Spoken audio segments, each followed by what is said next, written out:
പ്രശാന്ത് സാറേ, യൂറോപ്യൻ യൂണിയനും ഇന്ത്യയും തമ്മിലുള്ള വളരെ സുപ്രധാനമായ ഒരു വ്യാപാര കരാർ ഒപ്പുവെച്ചിട്ടില്ല. ഒപ്പുവെക്കണമെങ്കിൽ യൂറോപ്യൻ യൂണിയൻ്റെ അംഗരാജ്യങ്ങളൊക്കെ ആയിട്ട് 27 രാജ്യങ്ങളുടെ ഒക്കെ ഒരു ധാരണയിലെത്തിയിട്ടൊക്കെ വേണം അതിൻ്റെ സാങ്കേതികമായ. പക്ഷേ ആ അംഗരാജ്യങ്ങൾ അവതരിപ്പിക്കാനുള്ള ഡ്രാഫ്റ്റ് തയ്യാറായി. 2 രാജ്യങ്ങൾ ഇത് അംഗീകരിച്ചു. ആ ഡ്രാഫ്റ്റ് കേൾക്കുമ്പോൾ തന്നെ നമ്മൾ മനസ്സിലാക്കുന്നത് ഇന്ത്യക്ക് വമ്പിച്ച നേട്ടം ഉണ്ടാക്കുന്ന ഒന്നാണ്. യൂറോപ്യൻ രാജ്യങ്ങൾക്ക് മെച്ചം ഉണ്ടാവും. പക്ഷേ അത് 10-18 കൊല്ലമായി ഇതിൻ്റെ ഡ്രാഫ്റ്റ് പൂർത്തിയാക്കാനും അതിൻ്റെ ഫൈനലൈസ് ചെയ്യാനും ഇന്ത്യ ഭരിച്ച ഗവൺമെൻറ്റുകൾക്കും യൂറോപ്യൻ യൂണിയനെ നയിച്ച ഗവൺമെൻറ്റുകൾക്കൊന്നും പറ്റിയിട്ടില്ല. ഇപ്പം നരേന്ദ്രമോദി അത് പൂർത്തിയാക്കിയിരിക്കുന്നു. അത്ഭുതകരമായൊരു കാര്യം എനിക്ക് തോന്നിയത്, ഏറ്റവും സന്തോഷകരമായൊരു കാര്യം, സാധാരണ റിപ്പബ്ലിക് ദിനത്തിന് നമ്മൾ അതിഥികളെ വിളിക്കും, അത് കവാത്ത് നടത്തി സല്യൂട്ടും കൂടെ കൊടുത്ത് അവർ പോകും, അങ്ങനെയാണ്. ഇതല്ല. എന്നേക്കും ദീർഘകാലാടിസ്ഥാനത്തിൽ ഇന്ത്യയിലെ എല്ലാ വിഭാഗം ജനങ്ങൾക്കും ഗുണമുണ്ടാകുന്ന ഒരു വമ്പിച്ച നേട്ടം യാഥാർത്ഥ്യമാക്കി. കരാറായില്ലെങ്കിൽ പോലും കരാറാകാനുള്ള മുഴുവൻ ധാരണകളും പൂർത്തിയായി. അതാണ് സ്ഥിതി. ഈ സമയത്ത് ഇതിനെതിരായി ഒരു പ്രതിഷേധ സ്വരം അല്ലെങ്കിൽ ഒരു വിയോജിപ്പ് വന്നത് CPM-ൻ്റെ അഖിലേന്ത്യാ ജനറൽ സെക്രട്ടറി മലയാളിയായ MA ബേബിയിൽ നിന്നാണ്. ബേബി സഖാവ് പറയുന്നത് ഇത് ഇന്ത്യയുടെ അഭിമാനം പണയം വെക്കുന്ന കരാറാണ്, ആ കരാർ ഒപ്പുവെച്ചത് ശരിയായില്ല, പതിവ് പോലെ. CPM ഇപ്പോഴും നന്നാവാനുള്ള യാതൊരു ലക്ഷണവും കാണുന്നില്ലല്ലേ സാർ? ഇത് വലിയ പ്രശ്നമായി. സാർ അറിഞ്ഞില്ലെന്നുള്ളത് തോന്നുന്നു. മോദി രാജിവെക്കുക, കരാറ് പൊളിഞ്ഞു. ശരി, ബേബി ഇടപെട്ടല്ലോ, അപ്പം പൊളിഞ്ഞല്ലേ പറ്റൂ. പൊളിഞ്ഞല്ലേ പറ്റൂ. അപ്പൊ കഴിഞ്ഞ ദിവസം അദ്ദേഹം ഒരു പോളിറ്റ് ബ്യൂറോ അംഗം എന്നുള്ള രീതിയിൽ CPM-ന്റെ ദേശീയ ജനറൽ സെക്രട്ടറി എന്നുള്ള രീതിയിൽ അദ്ദേഹം ഒരു ഫേസ്ബുക്ക് പോസ്റ്റ് ഇട്ടു. ബേബി ഫേസ്ബുക്ക് പോസ്റ്റ് ഇട്ടതിനകത്ത് 100-ൽ താഴെ ഏതാണ്ട് 50 ഷെയർ പോലും ഇല്ല, ലൈക്ക് 100 പോലും ഇല്ല. മനസ്സിലാവുന്നുണ്ടോ? അപ്പൊ ആ ദേശീയ ജനറൽ സെക്രട്ടറി ഇട്ട വിഷയത്തിന്റെ ദയനീയ അവസ്ഥ ഒന്ന് മനസ്സിലാക്കണം. ഇതിന്റെ കീഴിൽ വരുന്ന കമന്റുകൾ സാറിൽ കേൾക്കേണ്ടതെന്ന് പറഞ്ഞാല് ആശ്വാസമായി. ഇതുവരെ ഈ കരാറിനെ പറ്റി ഒന്നും അറിയത്തില്ലായിരുന്നു, ഇപ്പം മനസ്സിലായത് മുന്തിയ കരാറാണ്, അപ്പൊ അത് മുന്നോട്ട് പോട്ടെ. CPM എതിർത്തത് കൊണ്ട് ഇതിന് യാതൊരു പ്രശ്നവും ഉണ്ടാവാൻ സാധ്യതയില്ല. വളരെ വലിയ ഇവർക്ക് അതുപോലെ വേറെ കമ്മിറ്റിന്റെ കീഴിൽ വന്നത് ഇവർക്ക് ഇത് മനസ്സിലാവണമെങ്കിൽ ഇനി ഒരു 20 കൊല്ലം കഴിയണം. അന്നേരം ചിലപ്പം തെറ്റുതിരിച്ചെന്ന് പറയും. അപ്പൊ അത്രയും കാലം നമുക്ക് നോക്കിയിരിക്കാൻ ഒക്കത്തില്ലല്ലോ എന്നുള്ള രീതിയിൽ. അപ്പം ഇതിനകത്ത് മോദി രാജിവെക്കും യൂറോപ്യൻ യൂണിയൻ കരാറിൽ നിന്ന്. ഈ പറഞ്ഞതുപോലെ നമ്മുടെ ഇവിടെ വന്നത് ഉർസുല ആയിരുന്നല്ലോ, യൂറോപ്യൻ യൂണിയൻ പ്രസിഡന്റ്. അവര് ഇവിടെ വന്ന അവർ മദേഴ്സ് എന്തോ അങ്ങനെ കണ്ടേ, കരാറിന്റെ മാതാവ് അല്ലേ, മദർ ഓഫ് ഡീൽസ് എന്ന് പറഞ്ഞാൽ 40 കോടി ജനത്തിനകത്ത് എനിക്ക് തോന്നുന്നു 30% ലോക GDP-യുടെ 30% കൈയാളുന്ന യൂറോപ്യൻ യൂണിയനുമായിട്ട് വളരെ ദീർഘകാലം കൊണ്ട് നമ്മൾ വിചാരിച്ചു സാറ് പറഞ്ഞുള്ള ഒരു കരാറാണ്. കാരണം അവർക്ക് ഇതിന്റെ കാര്യമില്ല, അവർക്ക് നമ്മളെ വേണ്ട, നമ്മളെ അറിയില്ല. ഇന്ത്യക്കാരനെ ഇപ്പൊ ഈ സായിപ്പന്മാർ കണ്ടോണ്ടിരുന്ന എങ്ങനെ പണ്ട് പാമ്പിനെ പിടിച്ച് ജീവിക്കുന്നവൻ അല്ലെങ്കിൽ എന്തുവാ കൈനോട്ടക്കാരൻ, ഈ ഒരു സ്റ്റാൻഡേർഡാണ്. അത്രയ്ക്ക് നമ്മളെ പുച്ഛമാണ്. ആ സ്ഥാനത്താണ് ഇപ്പൊ ഇവിടെ വന്ന് ഇവിടുത്തെ ഇന്നലെ സാറ് പറഞ്ഞാൽ നമ്മുടെ പരേഡ് കണ്ടിട്ട് ഇവര് ട്വീറ്റ് ചെയ്തേക്കുന്നൊക്കെ വലിയ വലുപ്പത്തിൽ ഇതൊന്നും ഇന്ത്യ ഇങ്ങനെയൊക്കെയാണോ, ഞാനിതൊന്നും വിചാരിച്ചില്ല എന്ന് ട്വീറ്റ് ചെയ്യുന്ന ഒരു ഇന്ത്യ മഹാരാജ ടൈപ്പ് നമ്മൾ താമസിക്കുന്നത്. നേരെ പുള്ളി പറഞ്ഞത് പാർലമെന്റിൽ ചർച്ച ചെയ്യണം, ഇത് നമ്മുടെ എക്കണോമിക്കൽ ഗ്രോത്തിന്റെ ഏതാണ്ട് പുള്ളിക്കുള്ള ഭാഷ എനിക്ക് മനസ്സിലാവും, സ്റ്റെബിലിറ്റി അങ്ങനെ കണ്ടൊക്കെ പറഞ്ഞ് അത് ശരിയാവത്തില്ലെന്ന് പറഞ്ഞു. അല്ല, ബേബിയുടെ ഒരു സ്റ്റൈൽ തന്നെ അങ്ങനെ. അദ്ദേഹത്തിന് മനസ്സിലാവില്ല, അദ്ദേഹത്തിന് മനസ്സിലാവാത്തത് ജനങ്ങൾക്ക് മനസ്സിലാവാൻ പാടില്ല, അതിന് ആ ഭാഷയിലാണ് സംസാരിക്കുക. വെറുതെ അല്ല സാർ ഇവർ പലപ്പോഴും ഇത്തരം നേതാക്കൾ പച്ച പിടിക്കാത്തത്. പക്ഷെ വേറെ കാര്യമുണ്ട് സാർ, അങ്ങനെ പുച്ഛിച്ച് CPM-നെ പറ്റിയും ബേബിയെ പറ്റിയും പറയുന്നത്. പുള്ളി ഇടപെടുന്ന വിഷയങ്ങളെന്ന് പറഞ്ഞാൽ അന്താരാഷ്ട്ര വിഷയങ്ങൾ അറിയാമോ. ഇപ്പൊ നേരത്തെ ട്രംപിൻ്റെ അടുത്ത് പറഞ്ഞു മര്യാദയ്ക്കിരുന്നോണെന്ന് പറഞ്ഞു. നേരത്തെ ഒരു വിഷയം വന്നപ്പോൾ ട്രംപ് നിലപാട് തിരുത്തിക്കോണമെന്ന് പറഞ്ഞു. എന്നാ പിന്നെ ഈ ട്രംപ് കുറച്ചൊന്ന് ഒതുങ്ങിയതിന് ശേഷം മനസ്സിലാവുന്നില്ല. ഇപ്പൊ ഈ യൂറോപ്യൻ യൂണിയൻ കരാറിന്റെ അകത്ത് വളരെ ദീർഘമായിട്ട് സാർ പറഞ്ഞ പോലെ 18 കൊല്ലം കൊണ്ട് വിചാരിച്ചിരുന്ന ഒരു കരാർ, അല്ലെങ്കിൽ അവർ നമ്മൾക്ക് ഏർപ്പെടുത്തിയിരുന്നത് നമ്മൾ അവർക്ക് ഏർപ്പെടുത്തിയിരുന്നെന്ന് പറഞ്ഞാൽ ഓട്ടോമൊബൈൽ രംഗത്തൊക്കെ എനിക്ക് 110% അവിടുത്തെ വണ്ടി ഇവിടെ ഇറങ്ങണമെങ്കിൽ. ഇപ്പം അതിനകത്ത് ഒക്കെ വ്യത്യാസം വരുത്തിയിട്ടുണ്ട്. 30-40 എന്തായാലും 40-നും ഇല്ല. അപ്പം വ്യത്യാസം വരും. ഓരോ പലതും സീറോ ആക്കി.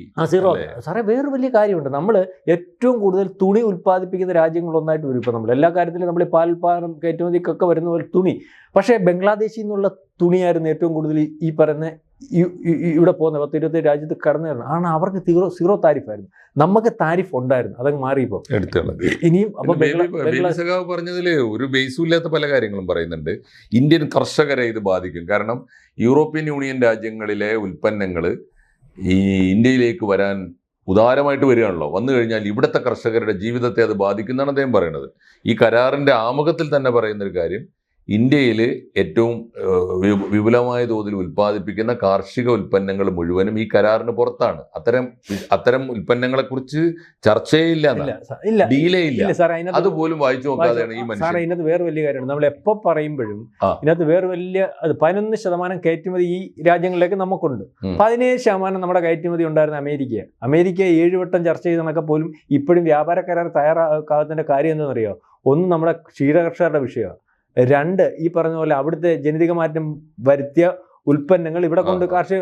അപ്പം മോദി പറഞ്ഞതെന്ന് പറയാം, ഇവിടുത്തെ രാഷ്ട്രീയമായിട്ടാണെങ്കിൽ എങ്ങനെയാണെങ്കിലും ഇവിടുത്തെ കർഷകരെ ബാധിക്കുന്ന ഒരു വിഷയത്തിനകത്തും കോംപ്രമൈസ് ഇല്ല. അവിടുത്തെ ജനിതക മാറ്റം സാധനം ഇവിടെ കൊണ്ടുവരാൻ പറ്റത്തില്ല. ഇവിടുത്തെ കർഷകരെ അവൻ്റെ കച്ചവടവും കാര്യങ്ങളും, ഇവിടുത്തെ പാലിൻ്റെ കച്ചവടവും കാര്യങ്ങളും ഇതിനെ ബാധിക്കും. എന്നാൽ പിന്നെ ഇതിനെക്കാട്ടി നമുക്ക് ഇതിന് പോകേണ്ട കാര്യമില്ലല്ലോ. ഇപ്പോൾ ഇത് ദ്രുതഗതിയിൽ നമ്മൾ സാറ് മുമ്പേ ഈ ടോക്ക് ചെയ്യുന്നതിന് മുമ്പേ എൻ്റെ അടുത്ത് നമ്മൾ തമ്മിൽ സംസാരിച്ച് പറഞ്ഞതുപോലെ ഒരു സാഹചര്യം വന്നു, ഇതുവരെ ഉരുത്തിരിയാത്തൊരു സാഹചര്യം വന്നു. നാറ്റോയ്ക്കകത്ത് പ്രശ്നം, അല്ലെങ്കിൽ ഗ്രീൻലാൻഡിൻ്റെ വിഷയം, അമേരിക്കയും നാറ്റോയും യൂറോപ്യൻ രാജ്യങ്ങൾ തമ്മിലൊരു അകത്തൊരു വിഷയം, ആ വിഷയം കൂടി ഈ കരാർ ഉണ്ടാക്കുന്നതിന് സാധിച്ചു. അല്ലെങ്കിൽ ഈ കരാർ കാരണം വളരെ പ്രധാനമാണ്. ഈ യൂറോപ്യൻ യൂണിയൻ ഒരു പുതിയ ബോധ്യത്തിലേക്ക് വന്നിരിക്കുന്നു.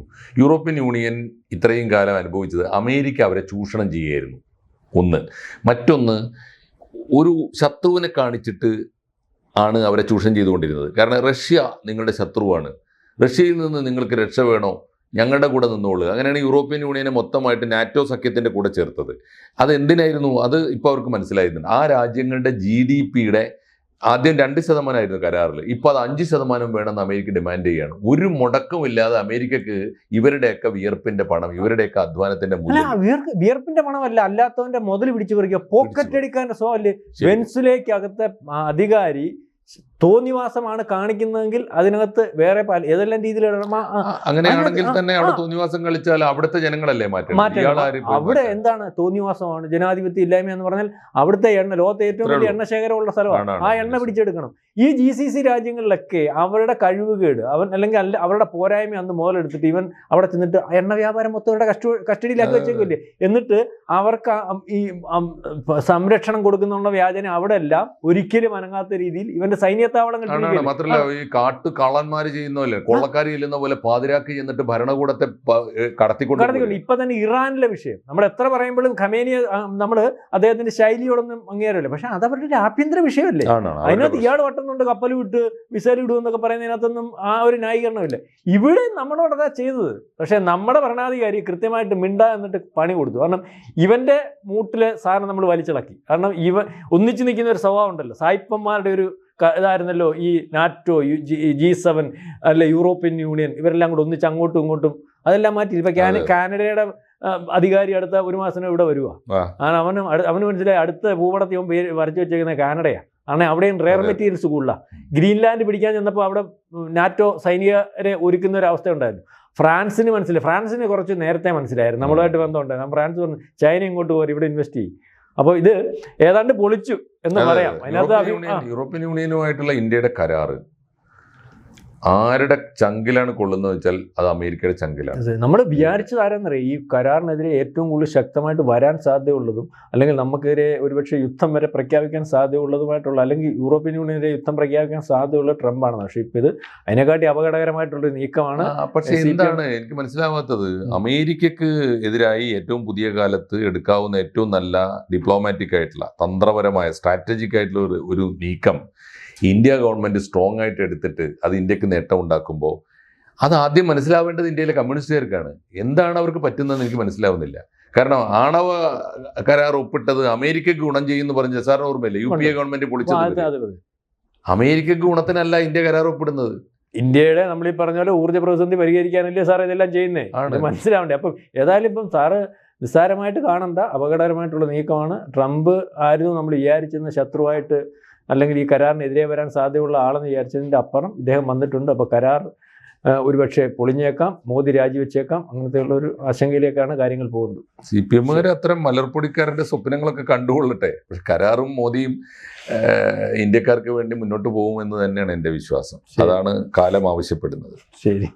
കൂടുതൽ വാർത്തകളും വിശേഷങ്ങളും നിങ്ങളിലേക്ക് എത്താൻ ABC മലയാളം സബ്സ്ക്രൈബ് ചെയ്യുക, ബെൽ ബട്ടണും അമർത്തുക.